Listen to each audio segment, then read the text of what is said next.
yang Allah perintahkan atau larang, pasti terdapat hikmah atasnya. Jika Allah mengharamkan sesuatu, pasti terdapat keburukan di dalamnya. Jika Allah menghalalkan sesuatu, pasti ada kebaikan di dalamnya untuk kelangsungan hidup manusia di bumi ini. Termasuk juga diciptakannya anjing. Anjing merupakan salah satu hewan ciptaan Allah Subhanahu wa Ta'ala yang banyak dipelihara oleh manusia, terutama oleh non-muslim. Namun saat ini tak sedikit juga orang muslim yang mulai melirik untuk memelihara anjing demi berbagai keperluan.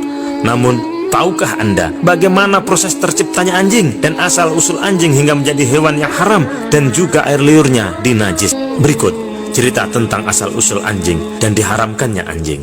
Pada masa pra penciptaan Adam alaihissalam, Allah memerintahkan 4 malaikat muqarrabun, yaitu malaikat Jibril, malaikat Mikail, malaikat Israel, dan malaikat Israfil untuk mengumpulkan 4 unsur fisik bahan penciptaan alam material atau alam mulk, yaitu tanah, api, air, dan udara yang diambil dari tempat-tempat tersuci untuk dijadikan sebagai Adam alaihissalam.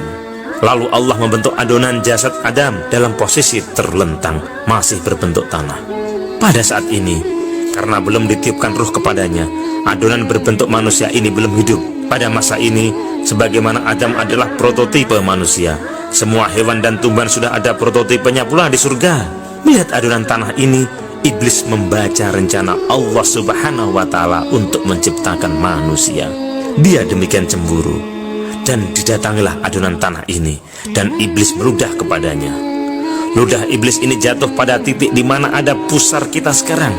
Karena hal ini, maka marahlah Allah Subhanahu wa Ta'ala kepada iblis, dan diusirnya iblis dari wilayah surga, dan iblis tertahan di muka gerbang surga. Lalu dia mencari akal bagaimana untuk memasuki surga kembali. Karenanya iblis dalam rencananya harus menghasut kuda. Ia menghasut raja burung di surga pada saat itu, yang masih berbentuk seperti burung merak tapi jauh lebih indah, minta diselundupkan ke dalam surga. Raja burung itu memanggil hewan terindah di surga saat itu, yaitu ular. Ketika itu ular masih hewan yang sangat indah dan memiliki 4 kaki. Ular menyediakan mulutnya kepada iblis, dan masuklah ular kembali ke surga dengan iblis di dalam mulutnya, membawa iblis menemui kuda. Iblis menghasut kuda dengan mengatakan, jika makhluk itu Adam alaihissalam tercipta, maka hingga akhir zaman keturunannya akan menduduki punggung keturunanmu. Kuda sangat marah mendengar hal ini, dan larilah ia ke adonan tanah Adam tadi untuk menginjak-injaknya. Tapi pada saat kuda mendekat, Allah Subhanahu wa Ta'ala mengambil secuil tanah pada bagian terkena ludah iblis tadi, dan dari tanah yang terkena ludah iblis tadi dijadikanlah seekor anjing.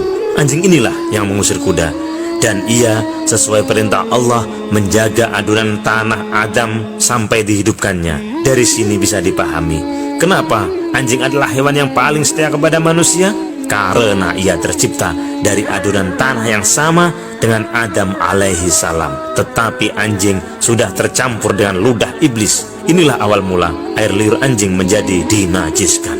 Demikian pula ular dikutuk membawa mulut yang beracun, karena menyediakan mulutnya sebagai tempat iblis menyelundup. Ia pun dikutuk dengan dibuang ke 4 kakinya menjadi melata dan lambat, dan dihilangkan predikatnya sebagai